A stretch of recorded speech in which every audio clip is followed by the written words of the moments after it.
Around Lake Chaser, a huge crowd has gathered due to an ongoing crisis.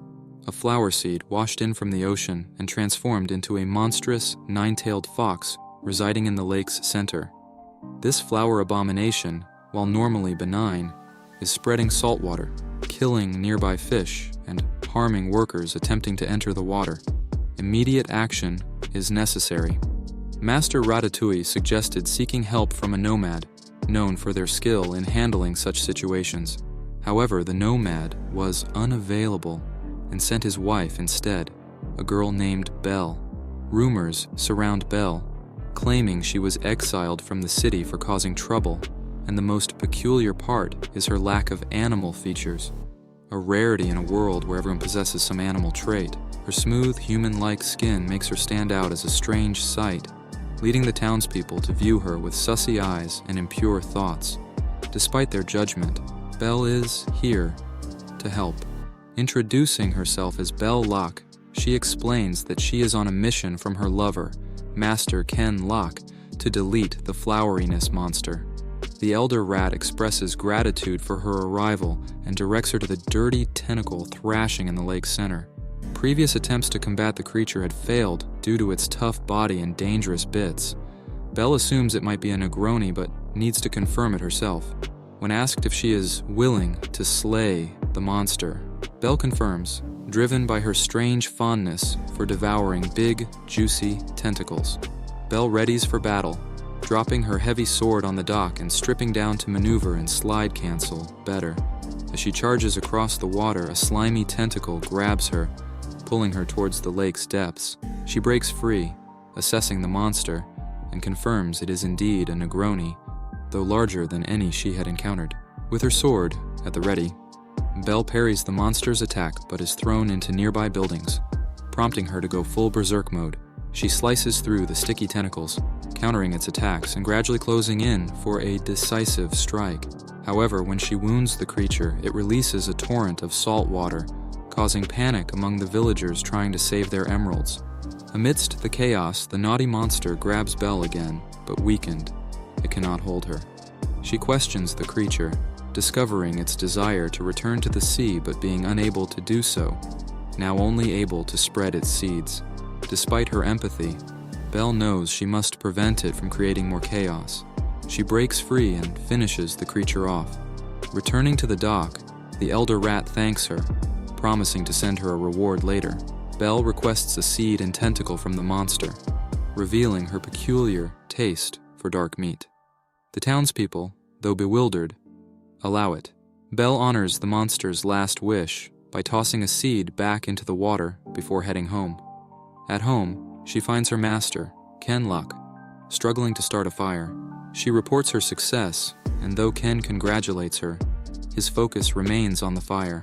Belle, puzzled by this mundane task, reflects on why he sent her instead of handling it himself. Despite her destructive methods, Ken's role is strictly as an instructor, unable to use his powers beyond teaching. During dinner, Belle discusses the flowery monster's motivation to leave the sea. Ken theorizes it was driven by procreation instincts, common to all creatures, despite Belle's doubts. She voices her frustration about their isolated life and her desire to find a place where she belongs. Ken suggests she undertake the trials to become an official nomad, a path that requires her to confront various challenges and inherit a curse.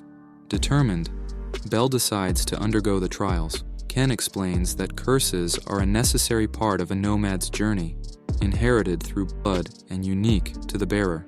Belle cuts her hand, stating her desire to find her origins and a place of acceptance. As the ceremony begins, she starts losing memories of Ken, a side effect of the curse. Ken reassures her that she needs only to remember his teachings. Despite the pain of losing her memories, Belle accepts her new path. Her sword, glowing with juice, reminds her of her past struggles and triumphs. She prepares to face the trials, determined to find her place in the world, guided by the lessons and strength she gained from her master, even if she can no longer remember her daddy.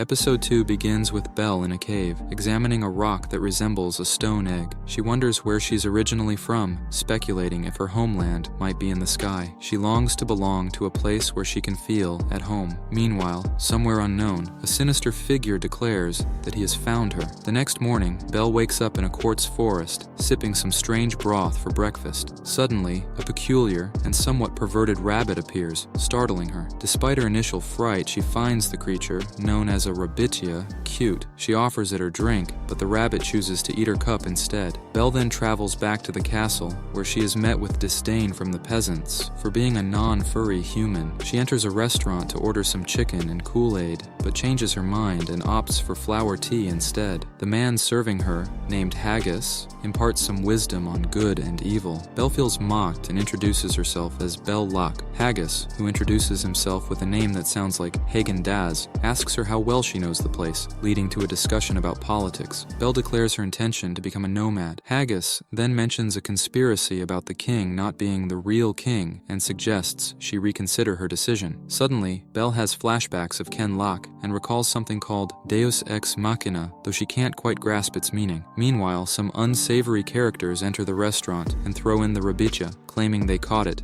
and plan to kill it due to their racist beliefs. Without hesitation, Belle intervenes, stopping them by throwing her cup and defeating them. She tells them they don't deserve to wield swords. After the fight, she realizes she's cursed with the inability to cut things, rendering her sword permanently blunt, regardless of its sharpness. Hags intervenes, asking for her dog tag and warning her she's in trouble for using her sword without it. Belle is then taken to a prison cell on the back of a giant turtle, the local equivalent of a police car. Fortunately, she's allowed to keep her sword, which she hugs like Mr. Bean hugs his teddy bear. In her cell, she experiences severe PTSD and flashbacks of stealing the sword. She finds sudden motivation to escape and, once free, tells a guard to fetch a soloist named Gaff. Back at the restaurant, a ninja named Adonis meets Haggis and inquires about the altercation. As they talk, cries of "It's the army of insatiable emptiness" ring out, and zombie hordes begin invading the capital. Simultaneously, Belle visits Gaff Shandy, the soloist she had asked for. Gaff gives her a dog tag, and Belle reiterates her plan to become a nomad. She discusses her curse with Gaff, who confirms it. Belle sarcastically thanks him and insists she doesn't want to be a burden, even though she feels like one. Just as she's about to leave, she spots the rabitia again. Gaff tells her it's a sign of good luck to have a rabbit traveling with her. They leave Gaff's house, and he promises to arrange a meeting with the king. As they reminisce, trumpets play in the background, and the setting sun paints the sky. Belle returns home, gets ready for a bath, and pulls the rabbit in with her, despite its apparent lack of consent. She tries to converse with the rabbit, but it doesn't respond. The next day, on their way to meet the king, Gaff tells Belle she's the second person to have the name Locke